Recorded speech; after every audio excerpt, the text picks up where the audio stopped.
Pessoal, aquela conta minha que tinha US$ 25.000 aproximadamente, olha quanto que ela deu esse mês. Foi o recorde, meu. Deu 7.431. Não tem investimento melhor que esse. Então, se você não tá fazendo, entra no site, acessa o vídeo e você vai gostar. Oi gente, tudo bem? Meu nome é Juliana Minta, de volta no canal, e hoje eu vim falar sobre a alma depois do desencarne. Será que dói desencarnar? É disso que eu vou falar hoje, com base no Livro dos Espíritos. Então, se você tem o seu livrinho, pega lá pra gente, pra você ir mais a fundo, né? Porque eu só vou falar 3 perguntinhas hoje, então vai ser bem rapidinho, beleza? Então, se você não é inscrito nesse canal, se inscreve, gente, pra ajudar o canal a crescer. Compartilha esse vídeo, dá muito like, não só nesse vídeo, em todos os vídeos, para ajudar a disseminar o espiritismo, né? Então, vamos pro vídeo. Eu peguei o Livro dos Espíritos, capítulo 3, tá? O retorno da vida corpórea à vida espiritual. Então, vai falar um pouco sobre a alma após a morte. Qual o sentido da vida eterna? Primeira pergunta, 149. Em que a alma se transforma no instante da morte? A resposta, então, é que volta a ser espírito, ou seja, retorna ao mundo dos espíritos, que deixou momentaneamente. Importante, né? Eu sempre gosto de bater nessa tecla. A vida real e eterna é no plano espiritual, beleza? Ou seja, quando eles falam isso da alma retornar, mostra que ele era espírito antes, certo? Então, próxima pergunta, 150. A alma, após a morte, conserva sua individualidade? E sim.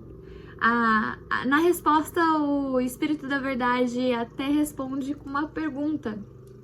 O que seria se não a conservasse? Então ele meio que está dizendo que a individualidade é parte integral da alma.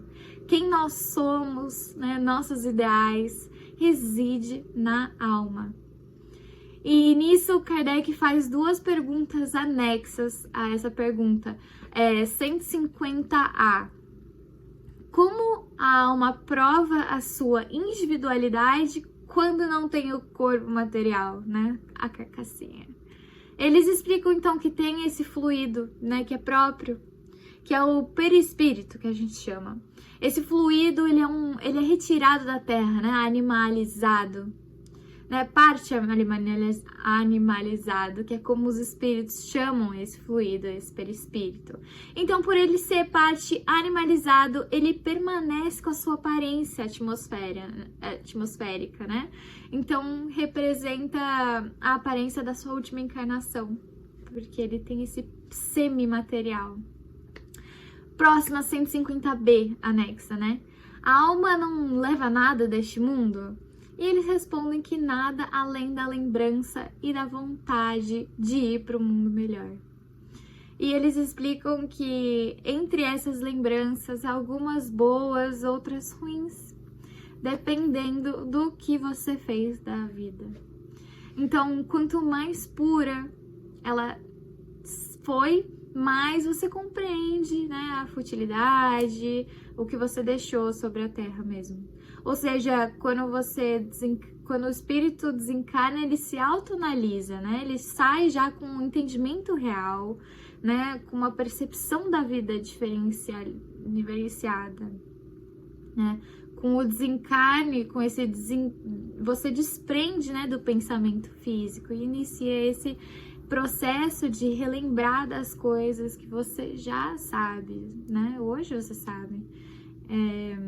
Então, você é posicionado de acordo, nesse plano espiritual, de acordo com as suas vibrações. Então, se você se encontra em paz ou perturbado, você, de acordo com seus pensamentos, você vai ser, né, colocado ali no lugar que você pertence, que você trouxe aí, né, da sua existência passada. Então, a gente se coloca nessa posição vibracional, indo direto aí para a colônia espiritual ou dando aquela passadinha no umbral, que nem André. Então, vamos lembrar também que tem vários níveis de umbral, tá? Você não vai parar no mesmo lugar junto com um assassino, junto com um suicida. Deus é bom e justo, e lá na vida real, vida espiritual, o julgamento é 100% justo, né? E vai de situação para situação, mais ou menos denso, né? No caso do umbral. Então, continuando, então, a próxima pergunta de Kardec, né? Para fazer sentido, eu preciso pôr um contexto aí. Então, na época que ele escrevia os livros da doutrina, existia uma crença que as almas voltavam para um todo universal, meio que se diluindo, assim, se perdendo num todo, né? Se juntando num todo, tipo numa água, né? Uma gota d'água no oceano. Então, nessa linha de pensamento, ele pergunta, né, 151, qual a opinião dos espíritos sobre a alma retornar a um todo universal após a morte? E eles respondem que o conjunto dos espíritos formam um todo, né?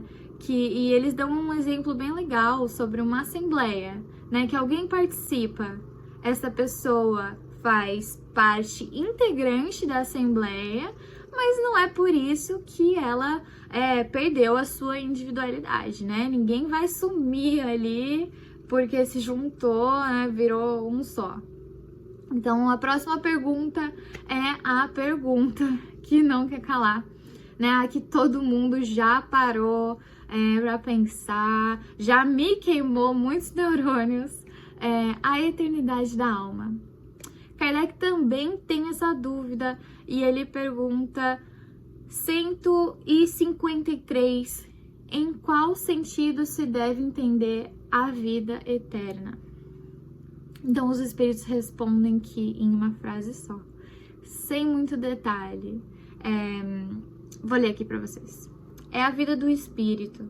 A vida do corpo é transitória e passageira.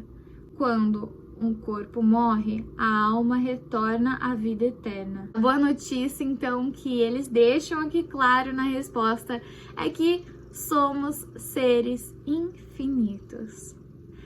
Você já parou para pensar hoje que você é uma alma imortal? Deixa nos comentários se vocês querem um vídeo falando só de infinito e eternidade. Esse é um vídeo bom, hein? E dá um vídeo bem legal, cheio de assunto. Se eu parar agora, vai ficar muito longo esse vídeo, mas... Então vamos lá, para fechar, última pergunta de Kardec, então, para o vídeo de hoje vai ser sobre a separação entre a alma e o corpo. Será que dói? 154. Será que é dolorosa? E graças a Deus os espíritos respondem que não. Deixa eu ler para vocês, que é bem interessante. Então, não tem separação dolorosa. O corpo muitas vezes sofre muitas vezes mais durante da vida do que no momento da morte. Então, na morte a alma nada sente. Os sofrimentos que muitas vezes, por vezes, se provam no momento da morte são, ao mesmo tempo, um prazer para o espírito que vê chegar o fim do seu exílio. Então, meu amigo, para de ter medo da morte, porque a morte vai te libertar. Aí de dentro, o que você não vê no espelho, esse serzinho pensante que te trouxe nesse vídeo hoje, você vai estar tão feliz de partir, ou melhor, retornar para sua vida verdadeira, que você não vai sentir dor na separação do corpo com a alma. Ufa, né? E eles falam também que no caso da morte natural, que acontece pelo esgotamento, da vitalidade dos órgãos, nesse caso a pessoa deixa a vida sem perceber. E então, para terminar o estudo de hoje, eles descrevem a morte natural como o de uma lâmpada que se apaga por falta de energia. Bem poético, né? Bem fofo. Mas então vamos parar de ter medo da morte, medo de falar sobre a morte, né? Medo de parar de sofrer. Se você é a pessoa que ficou, se a sua pessoa se foi, melhor pra ela, né? Ela tá muito melhor que você. Todo mundo fala isso, né? Bem normal da gente falar, mas acredita que é verdade, né? Vamos parar com isso, então.